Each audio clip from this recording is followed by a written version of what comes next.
Bueno, estamos en el consultorio del doctor Elkin Peñaranda, médico dermatólogo oncólogo aquí en la ciudad de Bogotá.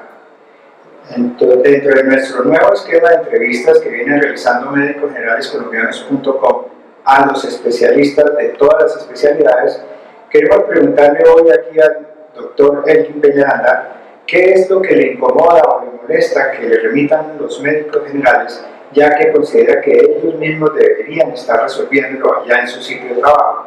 Así como otra pregunta, ¿qué le gustaría que le remitieran a los médicos generales de manera más temprana para que no llegaran aquí a su consulta especializada como dermatólogo o oncólogo en una forma ya un poco tardía, con un diagnóstico un poco avanzado?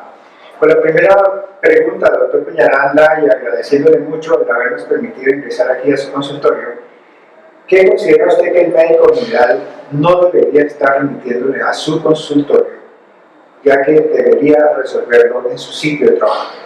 Bueno, primero de todo, muchas gracias. Un saludo a mis colegas médicos generales, algunos de los cuales han sido alumnos míos y otros profesores míos, y pues valorar mucho esta educación médica a nombre propio y de la Asociación Colombiana de Dermatología que tengo el gusto de presidir. Me parece muy importante el aprendizaje, la enseñanza a las bases y a quien realmente tiene al frente al paciente en todo momento.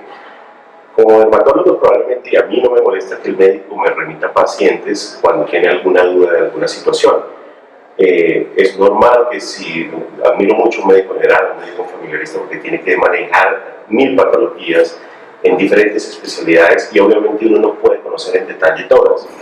Pero haciendo un sondeo con mis colegas y el propio de mi consulta, hemos visto que los médicos generales están remitiendo muchos fibromas laxos, acrocordones también son llamados estos fibromas laxos. La gente los llama las verruguitas del cuello, la axila, que empiezan a salir con los años, hacia los 40, 50 años, empiezan a salir a los 60, 70 años, la persona ya tiene varios. Es, por un lado, tener algunos una condición relativamente normal, siempre y cuando no se traumaticen, no se irriten, no crezcan, no duelan, no hay una indicación de quitarlos, porque el mismo trauma de quitarlos va a dejar unas cicatrices que pueden ser más visibles que la misma lesión.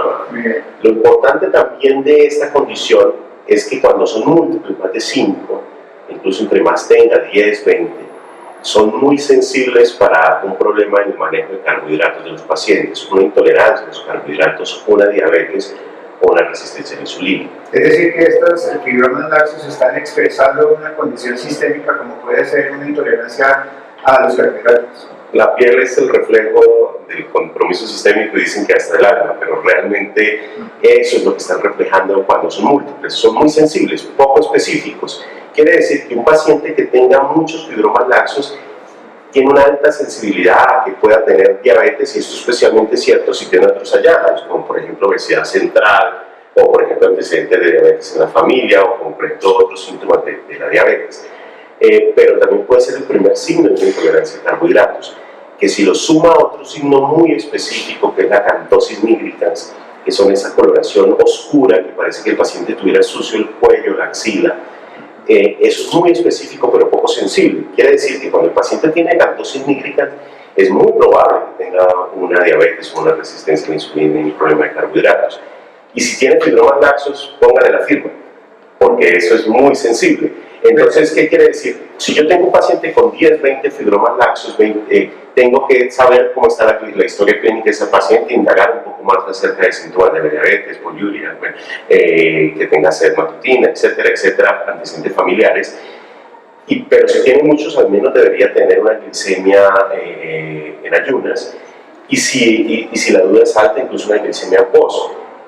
Si el paciente además tiene acantosis nigricans, es casi un hecho que tiene un problema de intolerancia a carbohidratos, y ahí pues además de la glicemia, si estas son normales, incluso uno podría recurrir a curvas de insulina, por ejemplo. Pero concretamente, doctor Peñaranda, usted, es decir, el médico general ante una verruga de este tipo, lo único que piensa es en remitirla, y un dermatólogo como usted, ante la misma verruga, lo único que piensa es en quitar. Solo si son sintomáticas, dolorosas o molestas, porque va a dejar cicatrices. Las verrugas filiformes, fibromas laxos del cuello y las axilas no son infecciosas, no son contagiosas, tienen bajo o muy bajo potencial maligno de transformación, es decir, a menos que haya un dolor, una molestia franca para el paciente, esas no se deben quitar porque la cicatriz puede ser peor y el remedio ser peor que la enfermedad.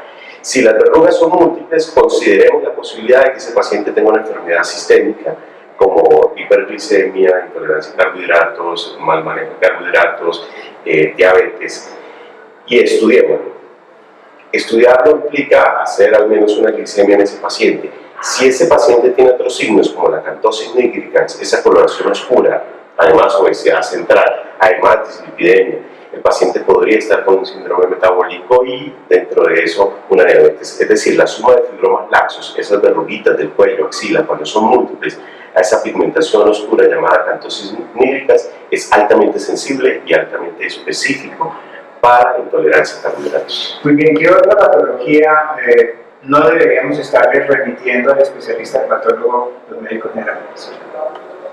Depende del contexto en el que se manejen las cosas. O sea, por ejemplo, las queratosis seborreicas son muy frecuentes en las personas de edad. Las queratosis seborreicas son lesiones pigmentadas, se ven grasosas, untuosas, verrucosas, que generalmente ocurren en la cara, en la frente, en personas añosas, o en la espalda o en el pecho. Son lesiones totalmente benignas con un bajo potencial maligno, pero en este caso sí yo le pongo algo de relatividad. ¿Por qué? Las queratosis seborreicas, a pesar de que no tienen potencial maligno, a pesar de que son muy frecuentes en las personas de edad, cuando alteran el ABCDE de las lesiones pigmentadas, pueden confundirse con una lesión melanoma, con un cáncer.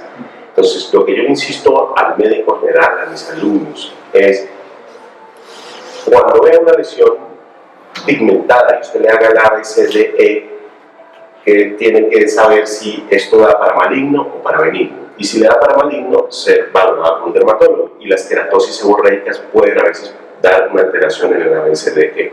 Pero la consiste en asimetría. Asimetría. Entonces, el ABCDE es algo que incluso ni siquiera solamente el médico debe saberlo, sino la población general. Entonces, A de asimetría. Si la lesión al lanzar una cruz sobre ella es asimétrica, es decir, en cada cuadrante hay cuadrantes donde hay más lesión que en otro, es asimétrica, tiene punto para que sea la lesión maligna. B, bordes irregulares. Cuando los bordes se hacen salientes, entrantes, geográficos, es decir, como penínsulas, golfos, para entender lo que significa bordes irregulares, da punto para que sea una lesión maligna. Las lesiones benignas en general son muy regulares en sus bordes. C, se hace referencia al color. Cuando una lesión es maligna tiende a tener muchos colores, pardo oscuro, pardo claro, negro intenso, rojo, azul, combinación de muchos colores o un negro intenso o un color azuloso. Esto da, si tiene muchos colores en el C o tiene negros intensos o colores azulosos, da para lesión maligna. D, hace referencia al diámetro. Cuando la lesión mide más de 6 milímetros de diámetro, tiene más sospecha de ser maligna. Y la E, yo la doy muy importante en 2 puntos. La E clásica es la E de la evolución de la lesión. Esa lesión cambió en los últimos meses, en el último año era estable, pero cambió, es decir, hubo un cambio en la evolución. Cuando cambia la evolución de la lesión, esa lesión es altamente sugestiva de una lesión maligna. Pero le digo que a la E yo le pongo otro punto, porque el ABCDE de la queratosis seborreica, que es totalmente benigna, puede estar alterada, pero la E tiene un punto fundamental, que es la E de la experiencia del examinador. Es decir, si el examinador le da una ABCDE alterado, remítalo al dermatólogo. Que el dermatólogo lo puede recibir y dice, sí, sí tienes alterado la ABCDE, pero es una lesión que tiene quistes córneos, que son como unos comedoncitos dentro de la lesión, es untuoso, o sea, un aspecto grasoso, no infiltra, y además lo veo con un dermatoscopio y veo que es una lesión benigna, pues digo, por la E de la experiencia, esta es una lesión benigna, es una queratosis seborreica, por ejemplo, que muchas veces pueden simular esto, no es un melanoma, pero qué bueno que el médico general sospechó una lesión maligna, porque en caso de haberla sido, se hubiera detectado más tempranamente, y el melanoma lo que marca la diferencia entre vida y muerte es el diagnóstico temprano. En síntesis, podría yo decir que es fácilmente confundible una queratosis de este tipo con un melanoma. Son altamente confundibles en algunos casos, especialmente cuando alteran el ABCDE. Cuando Muchas veces se falla en el diagnóstico de melanoma fue porque alguien pensó que era una keratosis seborreica y no le dio la importancia adecuada. O cuando la persona le hacen una biopsia pensando que es un melanoma, algunas veces es una keratosis seborreica. Lo que pasa es que las keratosis seborreicas son muy frecuentes en la población general. Sí. Las personas de más de 60, 70, 80 años tienen keratosis seborreicas en todo el cuerpo. Entonces, ¿cuál es mi recomendación? Hágales el ABCD, pregúntale al paciente si cuántos los tiene, si al paciente le molesta, le irrita, le rasca, y el ABCD que acabo de explicar está alterado, remítalo al dermatólogo. Si no tiene problemas, no habría necesidad de esa revisión. El manejo de una keratosis seborreica, si no estoy mal, se maneja simplemente raspándolo. Cuando la keratosis seborreica es sintomática, dolorosa, está sangrando, está irritada o tiene alguna sospecha clínica, se puede hacer un curetaje, un raspado y evaluarlo en un estudio de patología ese raspado. Si la lesión tiene sospecha de que puede ser una lesión maligna, pues se toma una biopsia o una biopsia excisional y se hace el estudio de patología. Si la lesión no molesta, no cambia, no está irritada, las keratosis seborreicas no requieren resección. Muy bien. Aprovechando su condición de dermatólogo oncólogo, quisiera hacerle la segunda pregunta de nuestro formato de entrevista. ¿Qué considera usted que el médico general debería remitirle más tempranamente? ¿Y cuáles serían las circunstancias o los signos o síntomas para poder diagnosticar tempranamente por parte del médico general ese tipo de patologías que hagan que lleguen aquí de manera más oportuna, más rápida? No solamente como dermatólogo oncólogo, hablando con muchos colegas dermatólogos sobre qué percepción tienen sobre la remisión en cáncer de piel, y viendo los estudios en Colombia, en los cuales la detección generalmente es en estados avanzados o tardíos, uno de los problemas más importantes en la dermatología actualmente y en la dermatología oncológica es que los pacientes con cáncer de piel están llegando tardíamente al dermatólogo. Por varias razones, el paciente se demora en consultar, pero muchas veces ha pasado que el paciente ha consultado a un médico que no es dermatólogo y este ha considerado que era un lunar, que era una verruguita sin cambios, o incluso que era un hongo en las uñas. Y entonces le hace una onicectomía, se demora la remisión y el paciente llega con lesiones avanzadas en algunas ocasiones. Entonces, ¿qué es lo más importante para hacer un buen tratamiento en cáncer de piel? Como en todos los cánceres, la detección temprana es fundamental para un tratamiento oportuno. En los dos cánceres que más nos preocupan, uno por frecuente, es el carcinoma vasocelular, y otro por agresivo y riesgo de muerte, que es el melanoma, hemos detectado en remisiones tardías. En el carcinoma vasocelular, generalmente cuando uno le preindaga al paciente por qué se demoró en consultar, es porque el paciente o el médico dice, no, esa lesión no era negra, eso no es sospechoso de cáncer. Y resulta que el carcinoma vasocelular la mayoría de las veces no es pigmentado, y es el cáncer más frecuente del ser humano. Ni siquiera es el cáncer más frecuente de la piel, es el cáncer más frecuente del ser humano. Solo que tiene un potencial metastásico muy bajo, 0.0028%, es decir, la muerte por metástasis es poco frecuente, pero la destrucción local que puede producir en un ojo, en la nariz, y de ahí invadir estructuras profundas como el sistema nervioso es muy alta.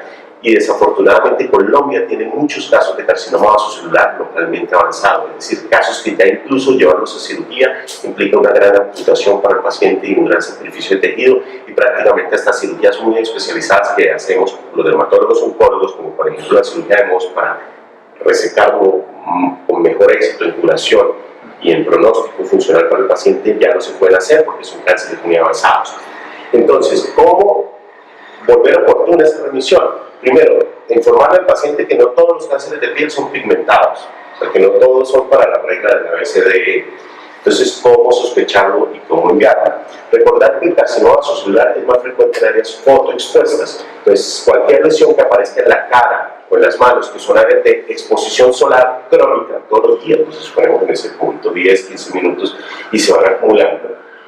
Y especialmente si el paciente es blanco, tiene un fototipo 1, 2 o 3, es decir, es blanco y casi siempre se quema con el sol, muy pocas veces se broncea, y especialmente si es de ojos claros, y en nuestra población hay muchísimas personas mestizas que tienen esa característica, pues esa persona está en un alto riesgo de hacer una lesión elevada, color piel la mayoría de veces, que brilla, es brillante, por eso se dice que es perlada, y tiene unos vasitos dilatados en la superficie que son las telangiectasias. Y esa es la descripción clásica del carcinoma vasocelular, una lesión elevada, perlada, con telangiectasias en la superficie.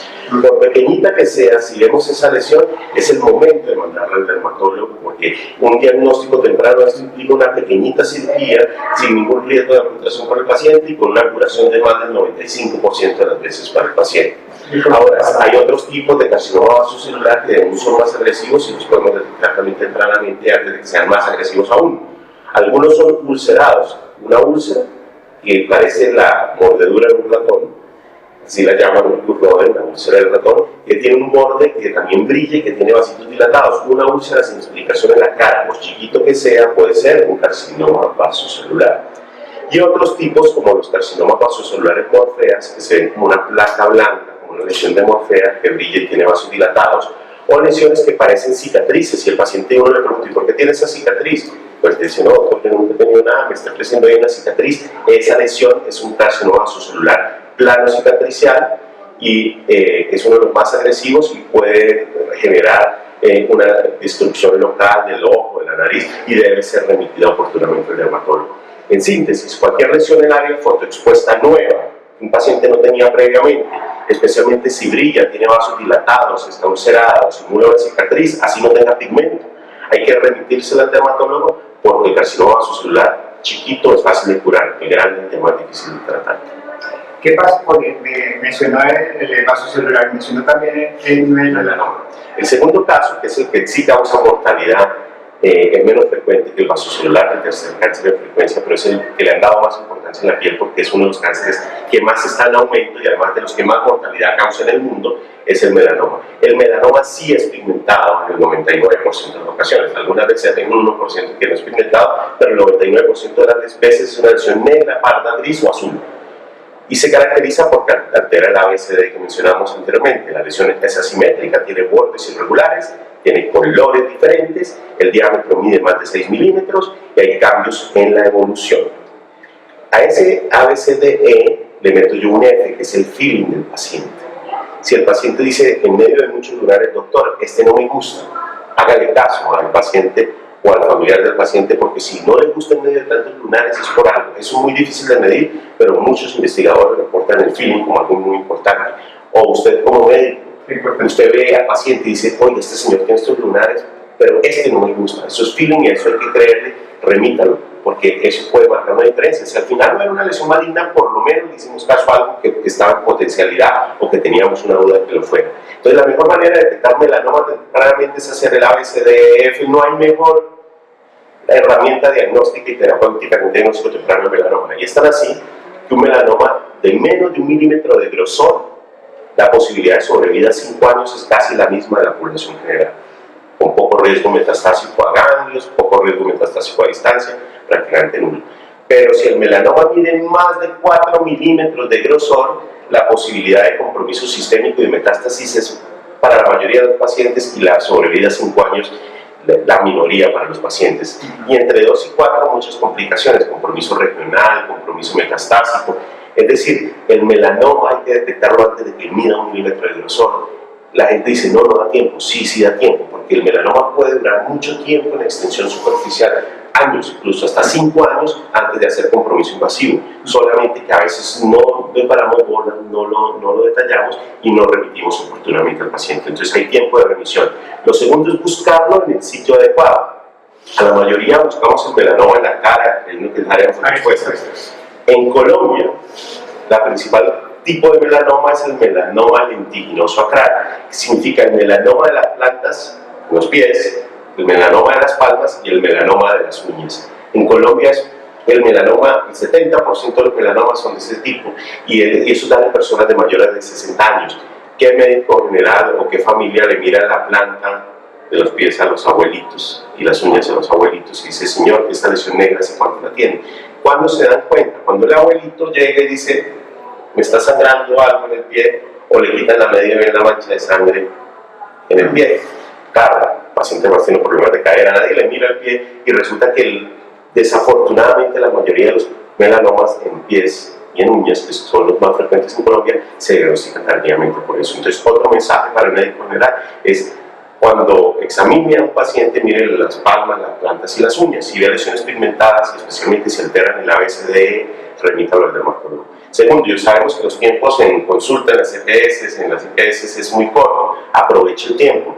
Mientras usted ausculte, no meta el fonendoscopio debajo de la camisa, aproveche y quítesela al paciente para que usted, mientras lo ausculta, vea eso que nos enseñaron, que auscultar con los ojos cerrados para oír mejor. Yo no creo que los sentidos de un ser humano sean tan malos que no tenga que cerrar los ojos para oír mejor. Aprovechemos y miramos mientras auscultamos el resto de la piel del paciente, hagamos un examen rápido, porque eso es aprovechar los sentidos en favor del paciente. El melanoma de las uñas, desafortunadamente, es otro de los que se diagnostica tardíamente, porque muchas veces la gente cree que una uña negra, si sea un puntico, es un hongo. Y hasta en las propagandas de televisión salen hongos negros creyendo que son hongos, y la gente empieza a echarse cremas y cosas que no sirven y que van a permitir que ese melanoma progrese. Y muchas veces, desafortunadamente, a veces el médico le ha hecho anisectomías creyendo que es un hongo, le ha hecho raspado, le ha hecho tratamientos sistémicos, y el mensaje es: en Colombia, cualquier lesión negra en una uña es melanoma hasta demostrar lo contrario. No hay. Terrible. Bueno, nosotros nos habló usted del vaso celular, del melanoma, ¿y qué pasa con el espino celular? El carcinoma espinocelular, lo importante es detectar las lesiones premalignas para que no genere los problemas que tiene un espinocelular o un escamocelular. Ese se caracteriza porque da casi siempre en áreas fotoexpuestas y a veces en úlceras o cicatrices que cambian.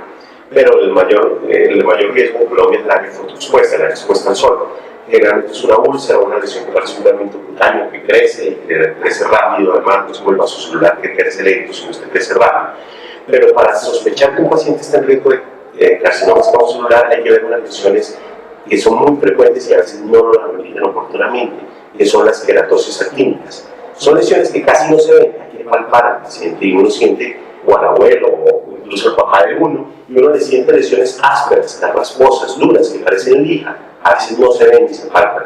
Esas queratosis actínicas, cada una de ellas tiene un potencial de volverse escamocelular, espinocelular, de un 10%. 10% involucionan solas y otras permanecen estables muchos años. Pero si un paciente está lleno de queratosis actínica, la posibilidad de hacer un escamocelular, un espinocelular, es muy alta. Entonces, antes de que lo haga, ese paciente debe ser remitido al dermatólogo para que lo trate con diferentes opciones. La primera, que desde el mismo momento y desde el comienzo ya está recomendando el médico general: protección solar. Protección solar en la mañana y al mediodía, porque ningún protector solar dura más de 4 horas. Protección física, cachucha, sombrero.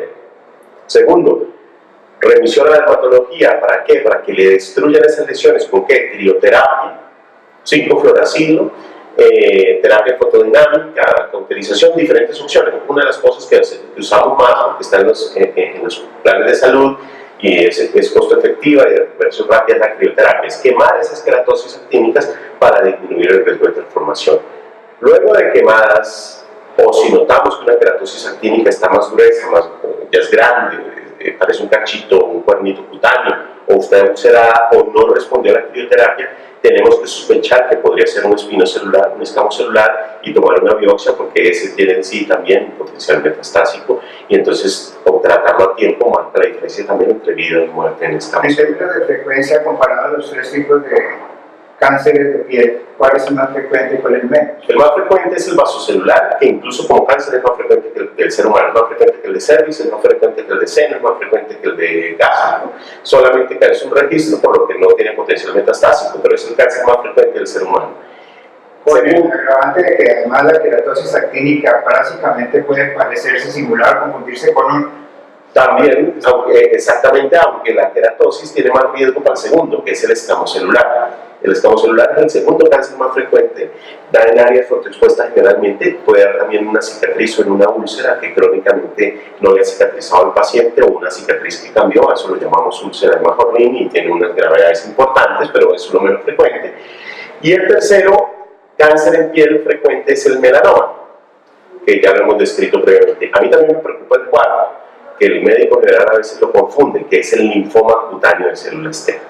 El linfoma cutáneo de células T no es tan frecuente, pero tiene una particularidad: parece un eczema, una alergia, una dermatitis, que no mejora o mejora parcialmente con corticoides, pero recae, lleva años y está en áreas cubiertas. El paciente la tiene en los glúteos, en la espalda, es simétrica, bilateral, y parece un eczema, una dermatitis de contacto, una dermatitis atópica, un brote, y uno le da corticoides, le da tratamiento, incluso médicos le han dado los triconjugados, de los cuales no hablamos muy bien los dermatólogos, porque pues, es un tratamiento que además de escopeta puede tener complicaciones para el paciente. Y el paciente mejora un tiempo, pero recae. Ese paciente con esa evolución de años podría tener un linfoma cutáneo, y la única manera de saberlo es tomando múltiples biopsias de piel.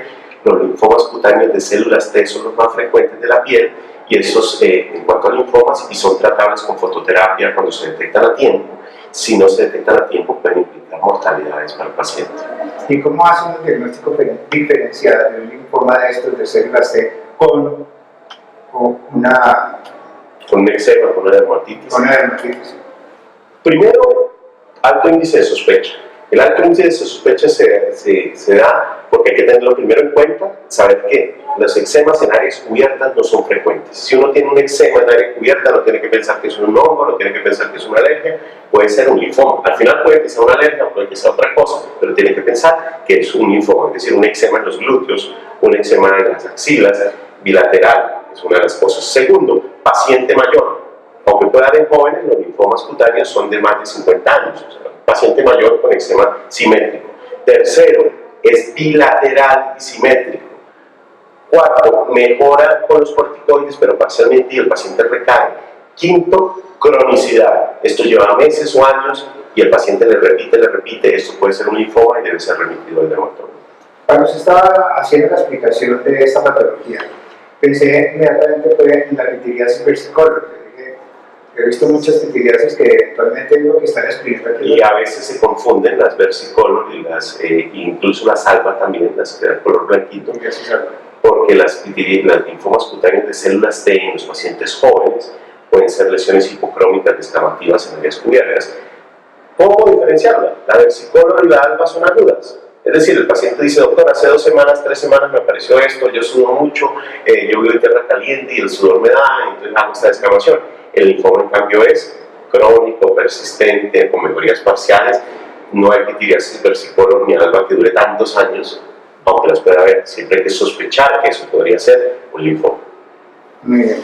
Doctor, una última pregunta y es, ¿qué instrumentos, qué herramientas deberían existir para poder diagnosticar adecuadamente patologías en piel dentro de un consultorio de medicina general? Sí.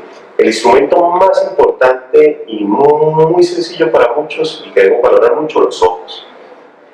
Porque todo en la piel se ve. No necesitamos de grandes cosas para ver. Un apoyo y lo digo de los ojos es en el buen sentido, porque hay que aprovechar la vista, hay que desvestir al paciente mientras la auscultamos, mientras palpamos el abdomen, vamos mirando la piel. Pero segundo, si hay una lesión que queremos detallar, mirar más en detalle, en profundidad, la ayuda más simple es una lupa, donde nos permite ver que hay inflamación, que el pigmento es diferente, que está simétrico, que es una lesión infiltrada. Así que una lupa es un elemento muy económico y muy útil en el consultorio del médico general. Tercero, una regla para que cuando usted remita la lesión, si la va a remitir, la haya medido para saber el dermatólogo cuando le llega si hubo un aumento, y eso puede ser una guía importante cuando usted la vuelva a valorar, saber si hubo un aumento del tamaño o no. Y ya más elementos más sofisticados requieren un entrenamiento adicional, como por ejemplo dermatoscopias, videodermatoscopias, son elementos que amplifican la lesión 100x o incluso más, o 10x, que tienen ciertas características que indican a un dermatólogo si es benigna o maligna, o que le dan posibilidades más de que sea benigna o maligna para tomar decisiones en cuanto a que el dermatólogo las biopsia. Pero obviamente eso requiere un entrenamiento más adecuado, especial, que en algunos países, en algunas partes, a médicos, etcétera, se les ha dado ese tipo de entrenamiento cuando, por ejemplo, no tienen la facilidad de dermatologías cercanas o quieren afinar el diagnóstico, y el que, por supuesto, muchos colegas que puedan estar interesados pueden estudiar, mirar, pero saber que los dermatólogos siempre somos amigos, que estamos ahí para apoyarlos en los diagnósticos, y la piel tiene algo muy fácil, y es que los demás se imaginan las enfermedades, nosotros las vemos. Me preguntaba básicamente por el hecho de que yo pensé o pienso que sería importante que existiera un dermatoscopio, al menos en sus modelos más sencillos, dentro del consultorio de medicina general. Sí, es un buen elemento si hay entrenamiento, y es un elemento de doble, o sea que puede ser peligroso si no hay entrenamiento adecuado. porque un dermatoscopio al final decide si alguien va a biopsias o no va a biopsias, y si la persona, es decir, un dermatólogo, por ejemplo, para entrenarse en dermatoscopia requiere no solamente horas, sino semanas y meses de entrenamiento. En todos los congresos es uno de los simposios en los que más van los dermatólogos a entrenarse en dermatoscopia, porque los cambios son muy sutiles. Entonces, a mí me parece muy importante que si hay entrenamiento adecuado lo pudiera hacer, pero lo más importante es que el médico general tenga una muy buena clínica dermatológica. Desafortunadamente en nuestro país, no es secreto para nadie, las rotaciones de dermatología a veces son muy cortas, de poco tiempo, o no las hay, y resulta que es el principal motivo de consulta porque va la gente a veces al médico. Entonces, otra cosa es afinar la clínica, y una vez afinada la clínica pasamos a la dermatoscopia para entender que para hacer buenos tratamientos se necesitan buenos diagnósticos. Yo creo que es muy importante ser muy clínico, y si uno se interesa en dermatoscopia porque ya es muy buen clínico, hacer un muy buen entrenamiento en ese aspecto. En ese punto particular quería preguntarle, doctor Elkin Peñaranda, usted como presidente de la Sociedad Colombiana de Dermatología, y teniendo en cuenta que solamente existen en Colombia 700 dermatólogos y que los motivos de consulta dermatológica son el primer motivo de consulta de lejos de los otros motivos que puede haber de consulta, ¿qué actividades o qué ha proyectado la Sociedad Colombiana de Dermatología en términos de capacitación para médicos generales? Sí, es muy importante, y es una situación en la que se demora no solamente la Asociación de Dermatología, sino muchas sociedades, que es educar a la base, educar al médico general. Para nuestros congresos nacionales nosotros tenemos una limitante de espacio, porque generalmente a veces son sitios pequeños donde muchas veces los temas son muy especializados, pero indudablemente una de las cosas que ya hemos discutido en diferentes juntas directivas y lo hemos hecho es, primero, hacer congresos regionales para médicos generales, capítulos como el Caribe, capítulos como Bucaramanga, como capítulos incluso como Nariño. Este año que pasó han hecho eventos dedicados a la enseñanza de enfermedades de la piel para el médico general, para detección temprana, remisión oportuna, remisión adecuada y tratamiento de aquellas cosas que el médico puede tratar. Pero queremos pasar de esa regionalización, que es el primer paso, a que, por ejemplo, paralelo a los congresos nacionales y cada año hubiese un evento para médicos generales, enfocándolos no en el mismo nivel del dermatólogo, sino empezando desde la base misma para llevar educación que se genere en un mejor tratamiento de los pacientes. Muchas veces las especialidades creen que si se educa al médico general se pierden pacientes. Yo soy un convencido, y las cifras lo indican, que cuando usted educa a médicos generales adecuadamente va a obtener más pacientes, porque van a remitirlos oportunamente y van a tratar sobre todo oportunamente a aquel que no requiera remisión, y eso facilita los circuitos, y yo creo que eso es muy importante. Segunda acción que ya estamos haciendo, nosotros tenemos la página web con más visitas de pacientes de cualquier sociedad científica, entre 200 y 300.000 visitas, que los invito a que también en alianza con médicos generales pues la miren, que es azocolderma.com, azocolderma.org.co o azocolderma.com. Ahí tenemos educación que es para pacientes, y también hay secciones de educación con presentaciones preci para médicos generales sobre educación en dermatología muy básicas, y que queremos estar montando para que haya un mejor conocimiento de la enfermedad. Acabamos de adquirir un portal para educación virtual, en el cual tendremos temas para medicina general, y queremos estar empezando el otro año con este tipo de cosas de educación virtual. Y tenemos además en las proyecciones de lo que queremos hacer es hacer un enfoque de visitas a las escuelas de dermatología, y a las universidades que tienen dermatología. Hemos tenido reuniones sosteniendo que debería ser una obligación prácticamente que en el programa base de cualquier escuela de medicina del país la rotación de dermatología no fuese solamente electiva, sino que fuese obligatoria para todos los médicos, pues porque es necesario, es uno de los principales o el principal motivo de consulta. Y más larga, porque las rotaciones de empleados de dermatología duran un mes. Duran un mes, cuando mucho. Ahora las rotaciones son de 2 semanas. Una semana, y pues en 2 semanas lo que uno busca es que al menos la gente aprenda a diferenciar lo bueno de lo malo, lo benigno de lo maligno, que vea los eczemas y que se interese por la especialidad. Es una linda especialidad. Lo que pasa es que en la piel todo se parece, nosotros diferenciamos por pequeños detalles, pero yo creo que se le ha subvalorado la dermatología entre los programas de medicina, y otra cosa en la que tenemos que trabajar es que los programas de medicina tengan más eso, y eso es algo que los mismos médicos generales que han egresado los médicos generales que se están formando deberían exigirle, una vez egresado, decir, mire, dentro de mi programa uno de los defectos que vi es que no había suficiente dermatología. Eso hace que seguramente bajo ese problema los que vienen aprendan mejor, y obviamente como Asociación de Dermatología de Superderma tenemos una responsabilidad que me comprometo a seguir trabajando por los médicos generales y por la educación de los médicos en Colombia, que es fundamental dentro de nuestro sistema de salud. Muy bien, por último, doctor Peñaranda, si algún médico que en los días próximos va a estar viendo este video le surge una inquietud, ¿tiene manera de comunicarse con usted para que le resuelva la inquietud? Claro, de manera institucional a Superderma, Asociación Colombiana de Dermatología, superderma.com. Ahora, de manera personal, con muchísimo gusto, mi nombre es Elkin y mi correo es muy fácil, Elkin con K, elkinderma@gmail.com, elkinderma@gmail.com, elkinderma@gmail.com. Ahí pueden lanzar todas las preguntas que quieran, todas las dudas que quieran, y en la medida que les podamos colaborar, con el mayor de los gustos. Pues muchísimas gracias, doctor, y muy agradecido nuevamente por habernos permitido estar aquí en su consultorio. No, con mucho gusto y muchas gracias a ustedes. Bueno, finalmente, doctor Elkin Peñaranda, agradeciéndole mucho el habernos permitido entrar aquí en su consultorio a preguntarle estas dos cosas importantes para los médicos generales. Quisiera preguntarle por último, en caso de que uno de los médicos que va a ver en los días siguientes este video le surgiera algún interrogante y quisiera resolverlo buscando una comunicación con usted, ¿de qué manera podría ser? Con mucho gusto y muchas gracias, porque creo que educar es uno de los pilares fundamentales para el beneficio de los pacientes.